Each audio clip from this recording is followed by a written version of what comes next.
Hi, this is Lizzie with Fun for the Disabled. Welcome to our COVID-19 series, where we'll be discussing how the pandemic is affecting the lives of people with different disabilities. Today, my friend Maya Larson is here to talk with us about how mask usage affects people who are deaf or hard of hearing. So, hi, Maya.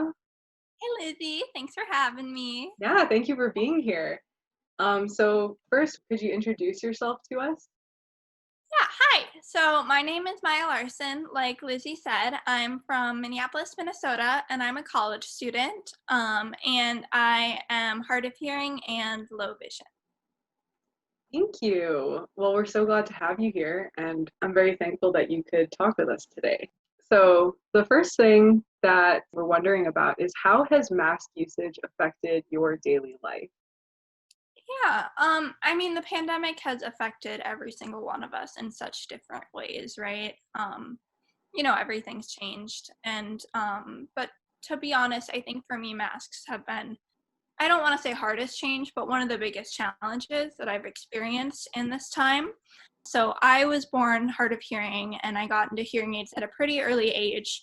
But I've really relied on lip reading my whole life. So what that means is when I'm talking to someone, when I'm talking to Lizzie, I am watching her mouth and sort of noticing different shapes and different movements that helps me piece together the things that I might miss.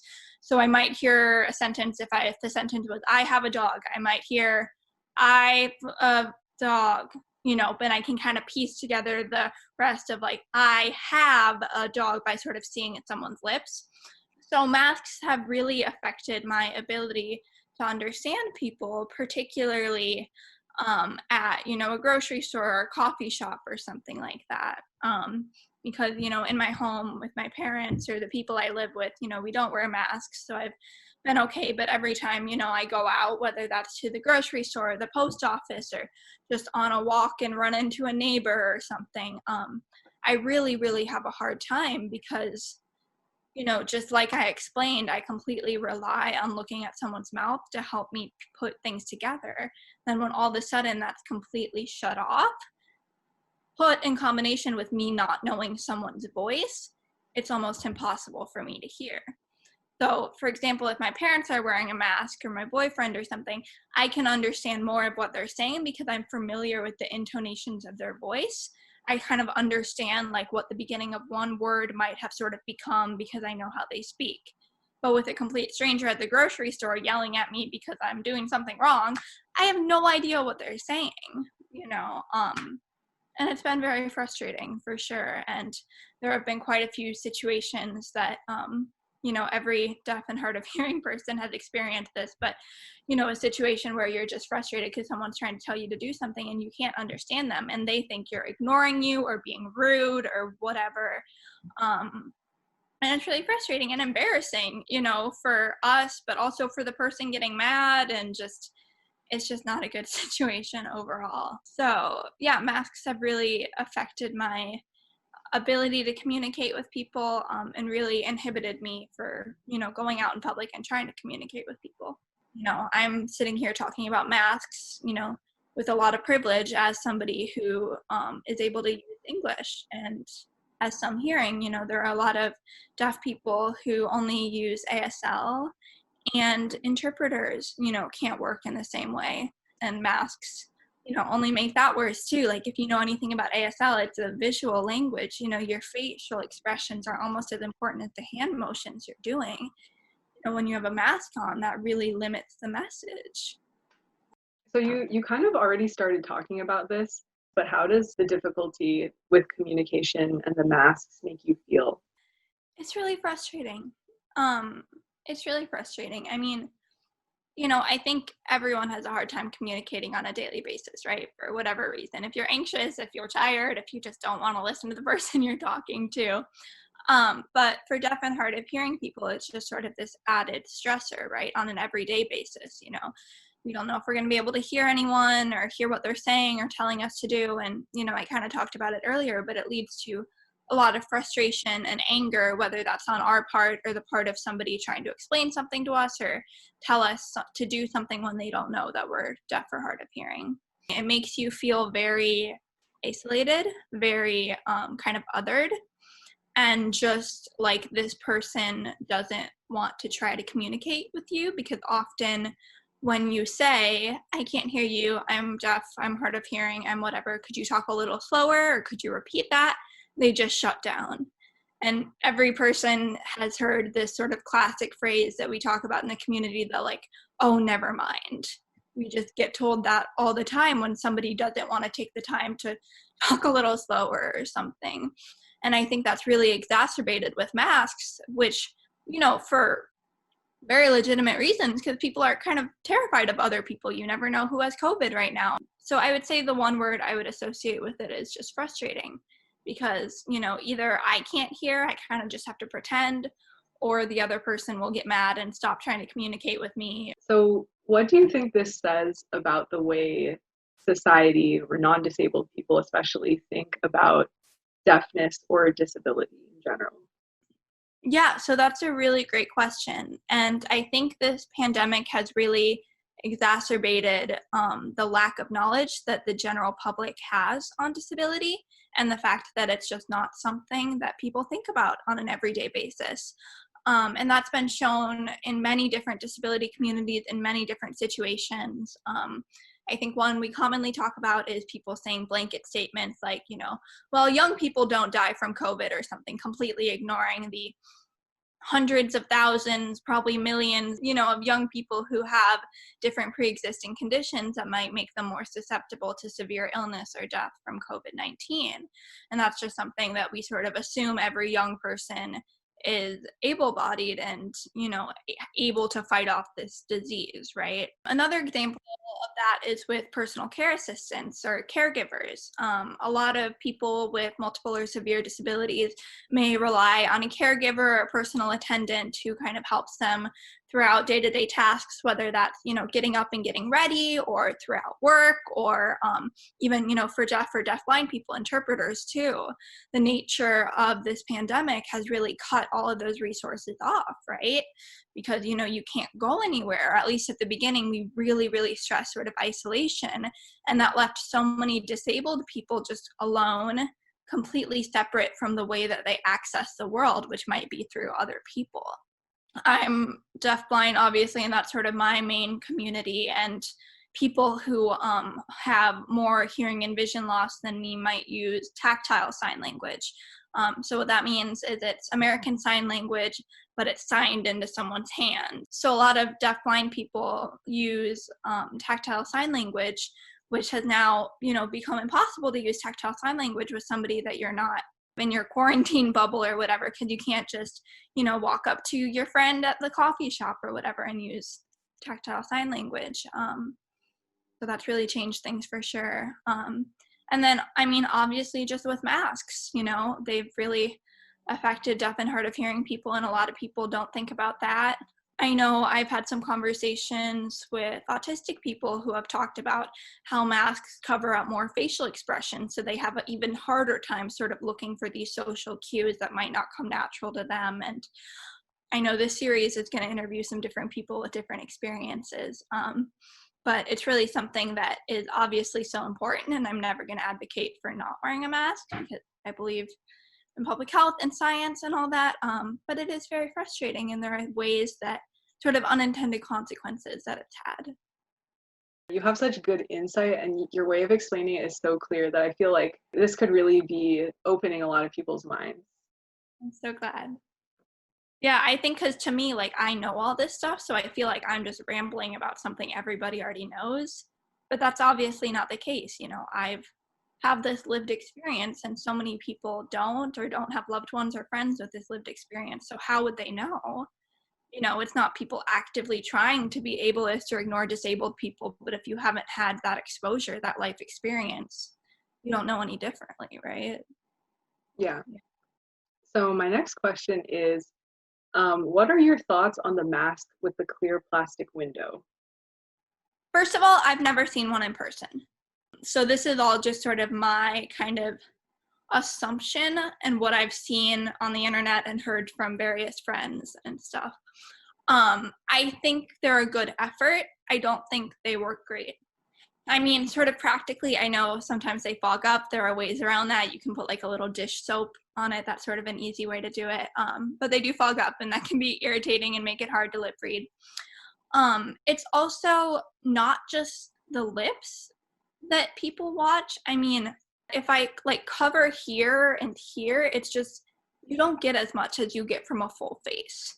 You might get more than this, but you still don't get everything because, the way I move my cheeks, or if I smile, or if I frown, or sort of say something, or if I'm like saying something weird and I make a weird face expression, that is all limited by a face mask, even if it has the little lip cutout.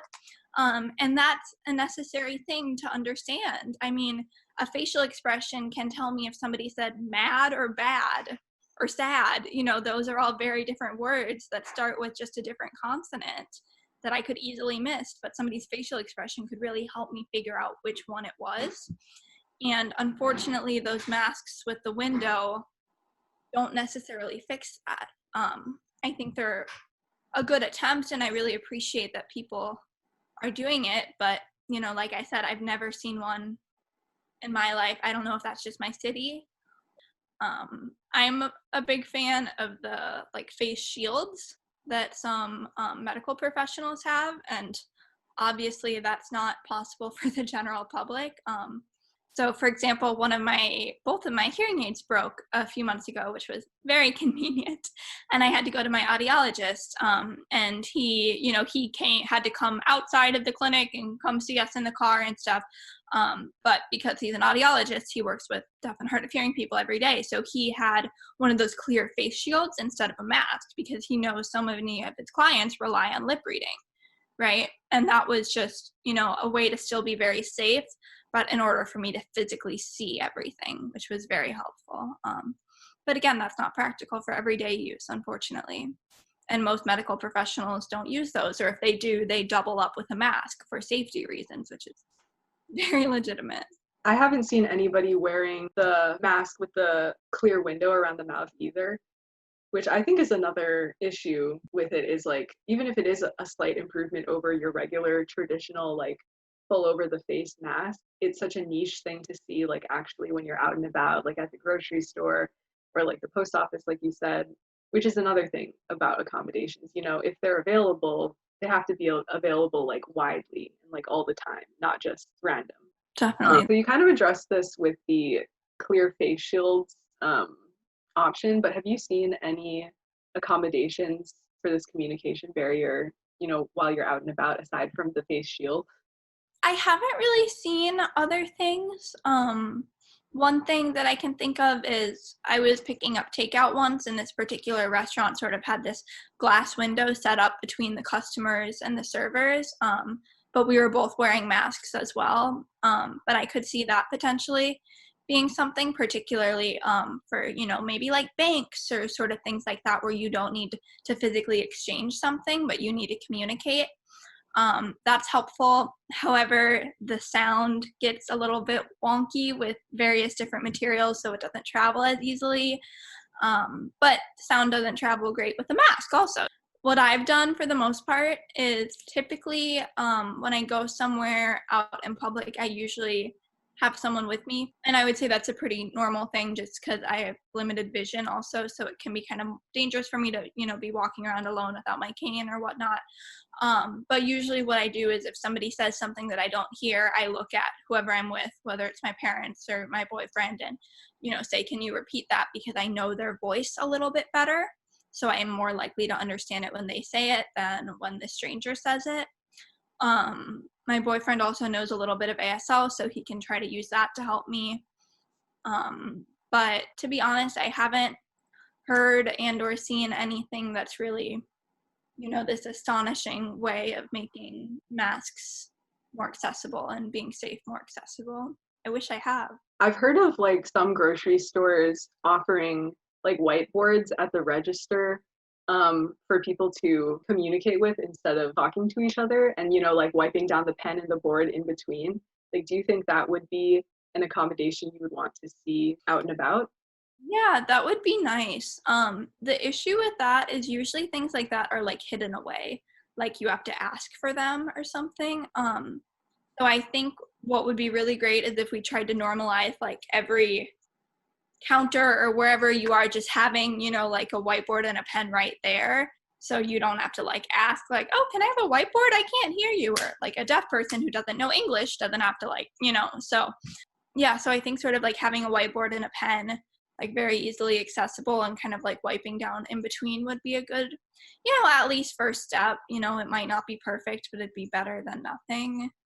Because a lot of times what deaf people or hard of hearing people do when they're ordering something at a coffee shop or a restaurant or asking someone for help is they'll write a note on their phone and then show that person their phone. But that's harder these days because, phones are so small and you can't really read that tiny of print from a little bit further a ways away. So I think something like that whiteboard idea you've seen would be definitely a step in the right direction. And it always comes back to, like you said, accommodations being available, but only if you like kind of dig for them and they're not really advertised. Because I've never personally, when I've gone to the grocery store, I've never seen that, but I saw it on the internet once. And so somewhere, some grocery store has a whiteboard available. How have you been coping with the issue that the mask brings up? And I guess what suggestions do you have for other people who might be dealing with the same situation? I'm going to take this question in a couple different directions and sort of go on a couple different tangents. So first of all, with kind of everyday life, grocery store, post office, coffee shop, or whatever, that's really difficult because these are people you don't know that you're only going to interact with for 10 seconds. And you can't exactly sit there and be like, hi, I'm hard of hearing. Can you just like talk a little slower, a little louder? You can't really give them the whole spiel when there are 10 people in line behind you. So for me, having somebody with me to help has been kind of essential. And I think there's kind of this attitude in the disability community where there's a big stress on this term independent living. And that means sort of disabled people being able to do things by themselves and learning how to do things by themselves, which is so important because, for centuries, disabled people were expected to just be taken care of. And now we're proving that we can take care of ourselves. But I think it's also really essential that we don't sort of let this independent living mindset stop us from asking for help or accepting help or admitting we need help. So that's sort of the acceptance I've come to with this situation. I'm sure there are some deaf or hard of hearing people out there who are just killing it with masks and they might be able to have better advice than me. But what's worked best for me has been having somebody I know with me. Another sort of tip that I've tried to use is really like rehearsing my order. So, for example, if I'm going to a coffee shop and I'm going to get a hot chocolate and a cookie, like sort of practicing like large hot chocolate and chocolate chip cookie and sort of like making sure I get each point so they don't have to ask like, oh, what size or like which kind of cookie, just to try to like really make it as enunciated and clear as I can first off. Because a lot of times what happens is I'll try to order something, then they'll ask me a question like, oh, what kind of milk? And I can't hear that question. So trying to like plan ahead and just like have everything ready has been something that's been helpful for me, and like practicing it, as like lame as that sounds. I know for me too, I've had speech troubles throughout my life and I've done a lot of speech therapy and stuff. So when I wear masks, it almost like reverts my speech and I feel like my speech gets worse. But so I really have to practice trying to like enunciate just so other people can understand me too, even if they're hearing, So that's sort of my mediocre advice for kind of like public life stuff. So as far as that sort of goes with socialization, I have seen, family and friends and we'll be 6 feet apart outside, so we're not necessarily wearing masks. However, I always check with a person if I'm going to hang out with them first and sort of say like, hey, if we are 6 feet apart from each other and outside, would you want to wear a mask or not? And if they say yes, then I say like, hey, I'm really sorry, but I just have a super hard time understanding you. Could we FaceTime instead? And that's happened a couple times. And, that's been fine. Like, it's great to see people in person, especially now. But usually that person wants to wear a mask to protect themselves or a family member. So of course I'm not going to say, well, my disability is more important than your disability, or, you know, something like that. So it's just really being flexible and communicating right up front about that. I've also had a really hard time with, like, we've done a couple of social distance dinners with family friends. And, you know, when a person is over 5 feet away from me, I can't usually hear them. So just being very kind of annoying sometimes and advocating for yourself, which I know is very hard, but, you know, and sort of not being afraid to be like, you know, hey, can you speak up a little bit, or can you enunciate a little more? I'm so sorry, I can't hear you. You know, and people never purposefully try to, you know, exclude you or make you feel different because of your disability. They just don't think about it, you know, and just sort of like those gentle reminders can really go a long way. Sort of another piece of advice that I have from more of like the work, professional life, school side, is as some people are returning to be in physical spaces together, I will always recommend, prefer to be online in a Zoom call or something. And I'll make that very clear. You know, for example, my college is going back. Some people are going back in person this year. And as much as I would love to be, you know, on the college campus with my friends, everybody will be masked, which is so important for a public health perspective. But for me, it's going to make it impossible for me to know what anyone's saying, which is kind of the point of college. You kind of have to listen to people. So I've decided that being online is the best move for me.